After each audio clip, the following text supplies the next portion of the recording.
Como cada semana, ya lo veis, seguimos mirando a nuestros embalses. Y es que la disponibilidad del agua nos preocupa. En primer lugar, para el consumo doméstico. Pero como ya sabréis, el 80% de la que utilizamos se destina a la agricultura y ahora os vamos a hablar precisamente de eso, de cómo optimizar, entre otras cosas, el agua en el cultivo, por ejemplo, de fresas. Y la respuesta a esta pregunta es cultivándolas en vertical en el interior de un contenedor. Os ha sonado raro, ¿verdad? Pues igual que a nosotros. Por eso nos hemos marchado hasta la localidad sevillana de Aznalcóllar para buscar a alguien que nos explique bien qué es esto de cultivar verticalmente y las ventajas que conlleva. Un reportaje al que le pone voz nuestra compañera Araceli Limón. En una isla de fresas. A las afueras de Aznalcóllar, en un polígono industrial apartado del núcleo urbano del municipio, está la sede de Proinsener, una empresa de investigación y desarrollo tecnológico. Proinsener nació hace 11 años, ya casi 12. Somos 4 socios que nos quedamos en una situación de desempleo y decidimos crear nuestro propio proyecto profesional, ¿no? Y comenzamos a desarrollar soluciones en contenedor de equipamiento eléctrico. El que nos recibe es José María Molina, presidente y uno de los socios fundadores. Con él queremos enterarnos de cómo una empresa, como habéis escuchado, dedicada a la construcción de equipamientos eléctricos en contenedores, acaba intentando cambiar voltios y vatios por microverduras o fresas. A eso nos responde su socio y consejero delegado de la compañía, José Amador.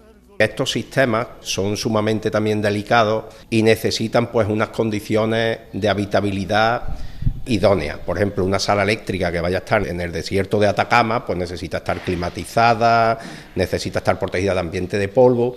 Entonces, trabajar en ese sector nos ha hecho pues adquirir mucha capacitación en el sentido de hacer salas habitables y controlar todos los parámetros internos de esa sala en condiciones extremas. El tema de la agricultura vertical es algo parecido, pero en lugar de nosotros tener elementos electrónicos, lo que tenemos son plantas. Pero al final es aprovechar el conocimiento que traemos de estas salas eléctricas a la agricultura vertical. Ya lo veis, al final cuando uno controla bien algo, lo puede manejar a su antojo.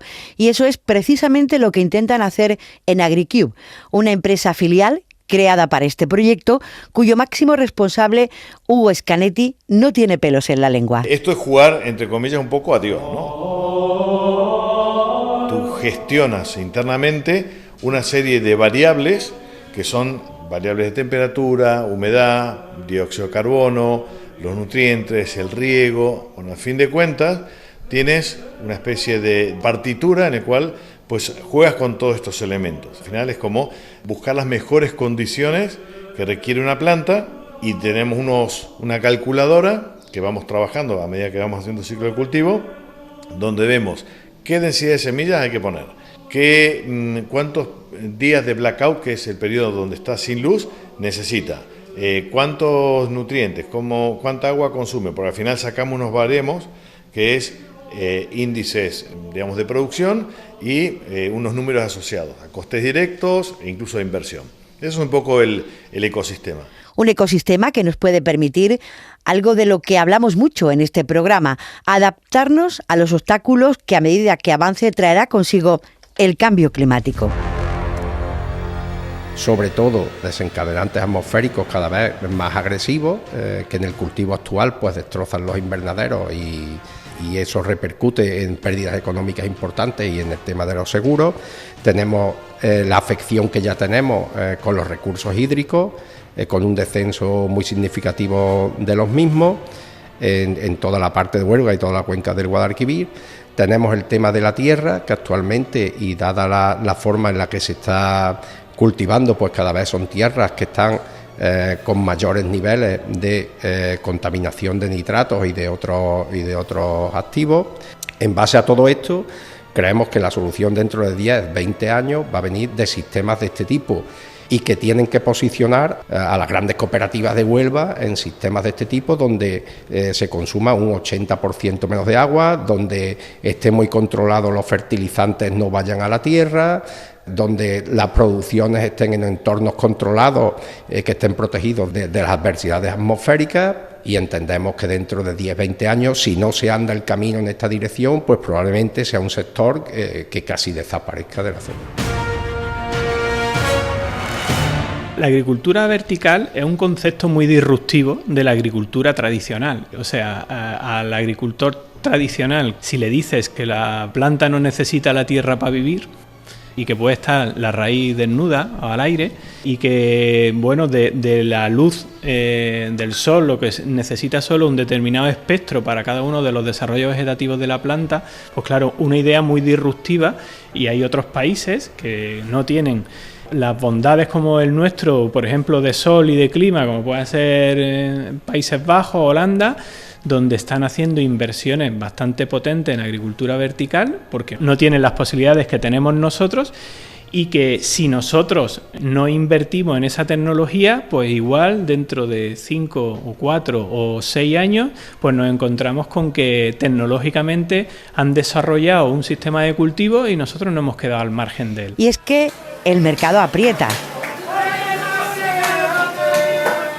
Tampoco perdamos de vista el problema que a nivel reputacional ya hay movimientos en Centro Europa haciendo un rechazo hacia la fruta que viene de Huelva porque utiliza los recursos hídricos de Doñana. Y las ventajas de este sistema son muchas, porque un contenedor se puede enviar allí donde se quiera y así producir cerca del consumidor, evitando huella de carbono, evitando la necesidad de concentrar mano de obra en determinadas zonas productivas en determinados momentos del año, el no tener una cosecha al cabo del año, sino poder llegar a tener 2 o 3 cosechas al cabo del año, con lo cual es una mano de obra más continua, no tan focalizada en determinadas fechas del año.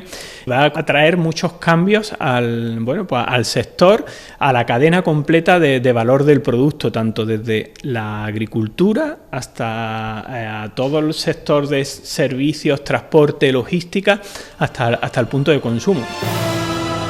La idea un poco es que este tipo de producción esté cerca del consumidor y indudablemente no vamos a poner unidades de cultivo vertical de lechuga en Murcia ni de fresa en Huelva. Habrá que llevarlo cerca de donde esté el consumidor y en épocas y estaciones que no son las habituales para poder tener el producto de temporada.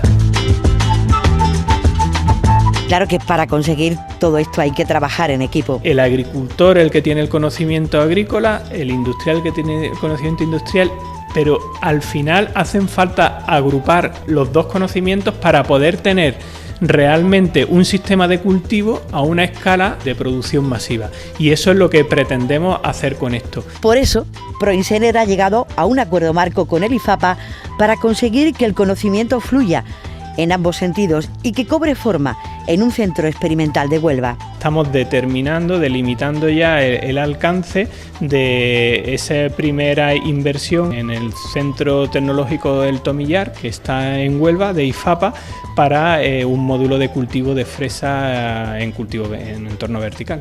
Aunque el camino aún es largo. Lleva todavía un par de años de desarrollo para cada una de las variedades.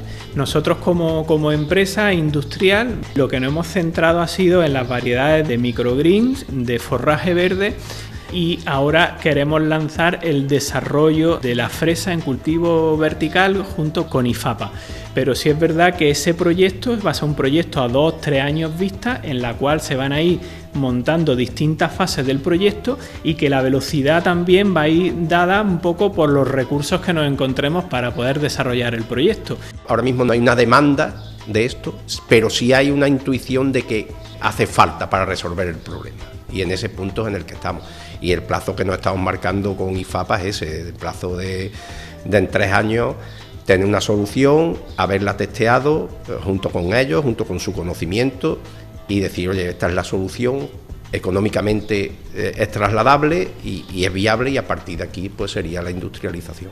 Soluciones que por supuesto no se circunscriben a las fresas. Indudablemente hay un montón de variedades, un montón de plantaciones que se podrían dar en un entorno vertical y que habría que desarrollarla. Hablamos de azafrán, hablamos de plantas aromáticas, lúpulo, hablamos de cáñamo, hablamos de un montón de variedades que a priori podrían tener un buen encaje dentro de la agricultura vertical.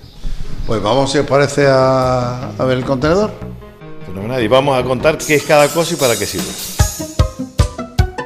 Las instalaciones de esta empresa en Aznalcóllar son realmente grandes. Trabajar con contenedores marítimos es lo que tiene. Así que hasta llegar donde está el contenedor laboratorio, donde se investiga con las plantas, tenemos que pasar por distintas naves. José María aprovecha y nos va contando las distintas fases de la cadena de producción de los contenedores eléctricos, que, como hemos escuchado, son la base para este nuevo invento agrícola. El taller de los pequeños cuadros eléctricos. Es un taller donde se hacen, por así decirlo, cuadros de control que van dentro del contenedor. O sea, todos los cuadros de servicios auxiliares del contenedor, todos los cuadros de protecciones de bombas, motores, del control de la iluminación. En este taller es donde se produce ya el cuadro eléctrico que meteremos luego en el contenedor. O sea, realmente aquí hacemos una producción de todos los elementos que van dentro del contenedor en distintos talleres, tanto eléctricos como mecánicos, hasta que contenerizamos la solución, contenerizamos todo el equipamiento eléctrico dentro de él. La zona de almacén y recepción de equipos. Y aquí es donde se recepciona todo el material, todos los equipos que posteriormente nos hagan falta para fabricar cuadros eléctricos o para integrar dentro del contenedor. El lugar donde se preparan los equipos de mayor potencia. Es un taller de cuadros eléctricos donde se hacen equipos de fuerza, o sea, que requieren unas protecciones eléctricas con embarrados de mayor capacidad, se diseñan y se ejecutan en este otro taller. El lugar en el que se construyen o se adaptan los contenedores marítimos. Tenemos un taller mecánico donde se hace el diseño y cálculo estructural de todas las soluciones y se industrializan. Aquí se corta el hierro en barra, se suelda y se preparan las estructuras metálicas antes de meterla ya en la zona de pintura o zona de preparación de la estructura metálica. Esta estructura metálica que el contenedor propiamente. Sí, nosotros utilizamos o bien contenedores de primer viaje, que son contenedores marítimos que transformamos y modificamos, o contenedores de primer uso, que llamamos también, que son contenedores que están prácticamente nuevos. O bien hacemos el diseño de la sala desde cero. El sitio donde se limpian. Aquí lo que se está haciendo es la preparación del contenedor antes de meterlo en pintura. O sea, el contenedor tiene que tener un grado de limpieza para que la adherencia de la pintura esté garantizada. ¿Qué estás haciendo? Lijando. Trabajo complicado, ¿no? Duro, ¿no? No, no es muy duro. Gracias. El lugar donde se pintan. Cuando la envolvente está ya terminada mecánicamente, se limpia y se prepara para darle las distintas imprimaciones para tener el producto con la certificación de calidad de pintura que necesite. Hemos tenido suerte, ahora mismo están sacando un contenedor que ya ha recibido las distintas capas de pintura, lo están sacando a esta zona exterior y aquí ya se prepara para meter el siguiente. Y por último, el espacio donde se lleva a cabo el montaje final. Ahora entramos en la zona de ensamblado, metemos todos los equipos que esa sala va a necesitar para el propósito determinado. En el caso de agricultura vertical, pues todas las bombas dosificadoras, motores, cuadro eléctrico con autómata, el sistema de cultivo, los sistemas de iluminación, de fertirriego. Bueno, en esta zona se ensambla todo ese producto y se prepara para realizar las pruebas de terminación y validación del producto antes de abandonar las instalaciones. Así es como se construye el contenedor en el que se van a cultivar las fresas. Llega ahora el momento de entrar en el que ya está funcionando y donde se están realizando las pruebas. Queremos ver cómo es y cómo funciona, pero antes de entrar hay algo que nos chirría. Efectivamente, es la puerta, aunque en el interior parece que todo funciona muy bien. Eso sí, para contarnos lo que hemos visto allí, tendréis que esperar hasta la semana que viene.